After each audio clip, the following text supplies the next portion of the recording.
Today you join me in the 2018 Nissan Qashqai. Now this one is powered not by a diesel engine but by a 1.6 litre petrol engine which produces 160 brake horsepower.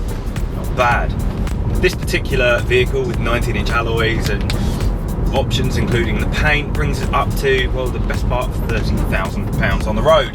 So it's not cheap, but you get a lot for your money. A few Qashqai facts: it was launched in 2007. They've sold 1 million worldwide. This car's built in Sunderland, and at the moment the Qashqai is the best-selling Nissan model of all time. Now bear that in mind when you think of things like the Micra and how you see them everywhere. There's more Qashqais in the world. Initial impressions are good. It has a lovely interior, very comfortable seats, it looks good, it moves reasonably well, and fuel economy is okay.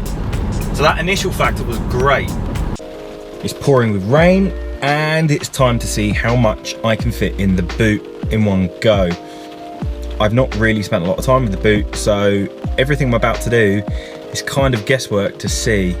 I have no expectations. I hope it takes everything, but let's find out.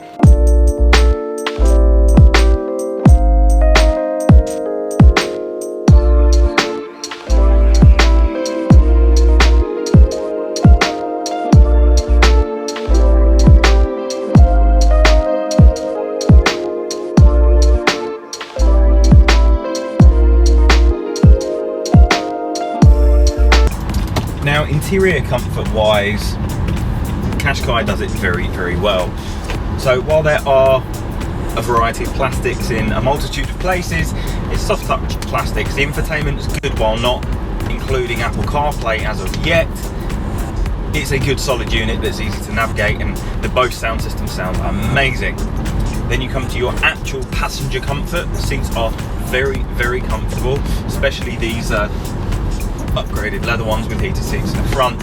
In the rear you've got ample legroom, you've got Isofix for kiddie seats, and in the boot you've got a good amount of space. It's not as big as I would like in the boot, as in I can fit most of my stuff in.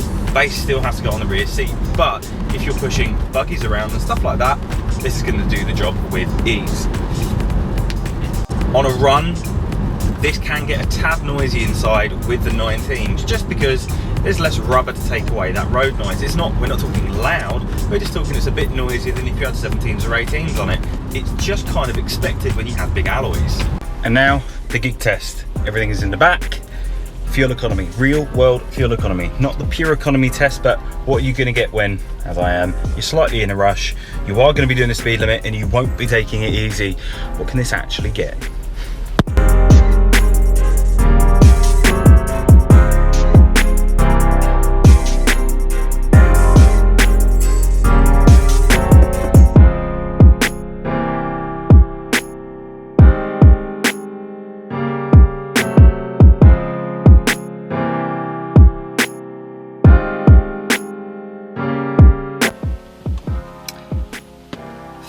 .1.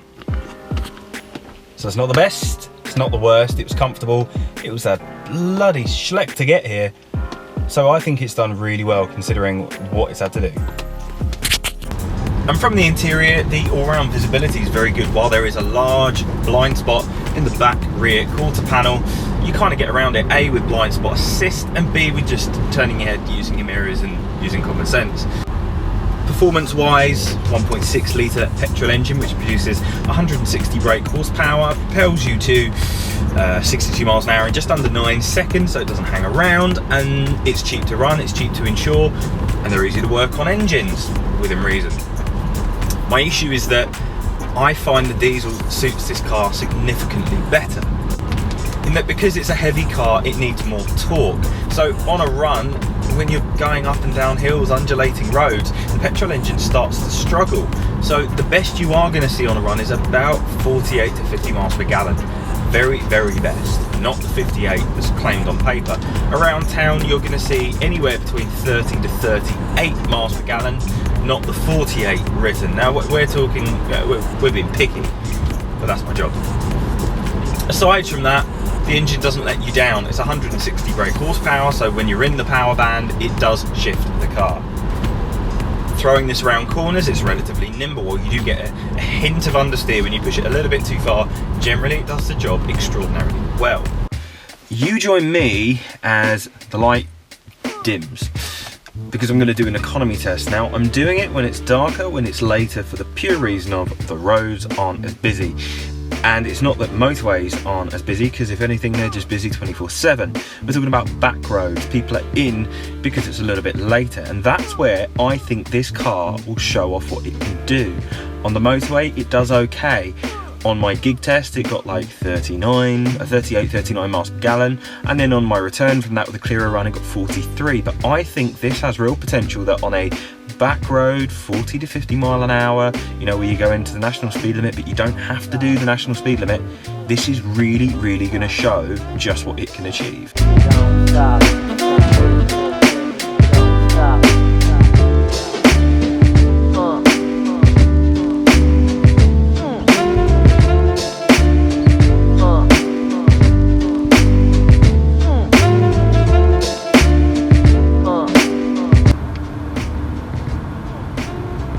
So there's your answer. 48 miles per gallon when you're not on a run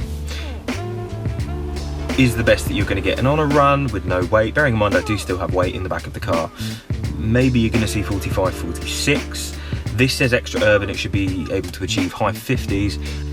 Maybe that's achievable when it's a flat surface with no inclines and nothing, and you sit at 30 miles an hour. 48 on that route I've done is pretty good. A diesel would have seen about 55. So that's kind of reaffirming the fact that I think this is a great car. I think it's a good engine, but I think a diesel suits this car better. The brakes are extremely good at stopping you from high speeds, low speeds, and the onboard technology stops you from crashing in the back of somewhere. While it doesn't have radar guided cruise control, it does have forward collision assist, so it warns you of oncoming issues or pedestrians about to step out into your path. It comes with park assist to help you get into parking bays, but I still stick to the fact that if you need to use this and you don't just use it to show off to your mates, you shouldn't be driving this car. My only quibble really with the performance of the car is not so much with the performance, but getting through tight spaces. Not because the car is tight, but because of a typical Nissan design, the front arches kind of lean out at the front, and it makes it a bit more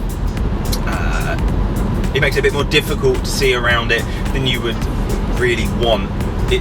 It's not that the car's too wide, it's that your perception is thrown off by the fact that the arches bulge up. When the Qashqai launched in 2007, I thought, okay, it's another SUV that everyone seems to be doing. Wasn't a massive fan of how it looked, but they did a relatively good job on it. Step forward to the new version where it looks really, really good. These 19-inch alloys look amazing. The only problem is that, I suppose, if you're running around town, you are going to curb them. They are easy to curb, and potholes will damage them.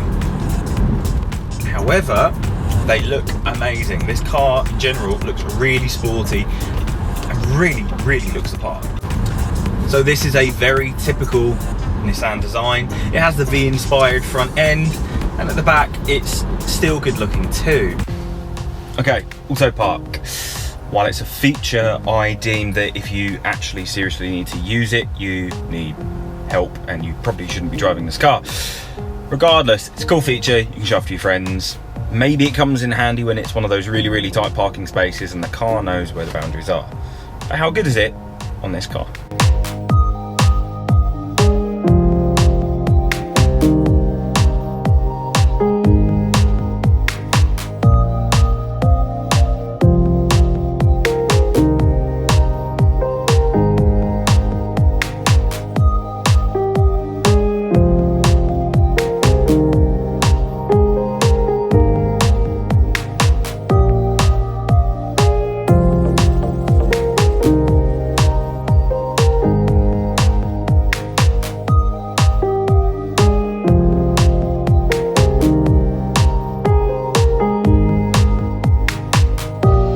Now to see how it did in getting into that base size of the bay, is it centered, so on and so forth. Let's see.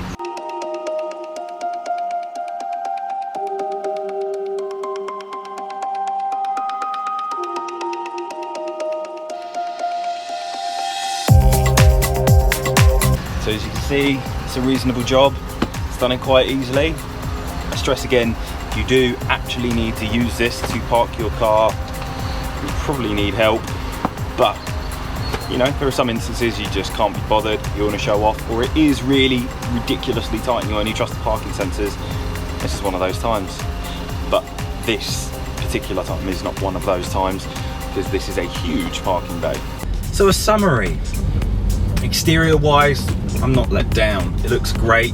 The V-inspired front end looks amazing. The 19-inch alloys look fantastic. And generally, I think this is a very good looking car. Inside, it's comfortable. Slightly too noisy for my long distance lives, but then I wouldn't have 19s, but on it I'd stick 18s. And the diesel will be a little bit quieter because it would be lower end when you're going along. Performance, I'm not left wanting much more, but maybe a little bit more. Where I am left wanting more is economy, because the diesel version of the Qashqai can return silly figures, like silly good figures of fuel economy, where I just feel this is letting the party down a little bit. Maybe I need to try a different type of driving. Maybe I just need to drive on flat surface. Around town, it was fine. It averaged a fine fuel economy, usually like 40, 42 miles per gallon around town. That's probably where this is suited to, not the motorway. You can do motorways with ease, but maybe this is more suited to going around town and school runs. But generally I found this an awesome car that was easy to drive, had good visibility. You could chuck it anywhere you really wanted, had a fantastic lock for getting into tighter parking spaces. It's just that engine. But that's personal to me. Anyone who does just city driving, just town driving, this engine's perfect. If you're thinking a long distance though, probably diesel.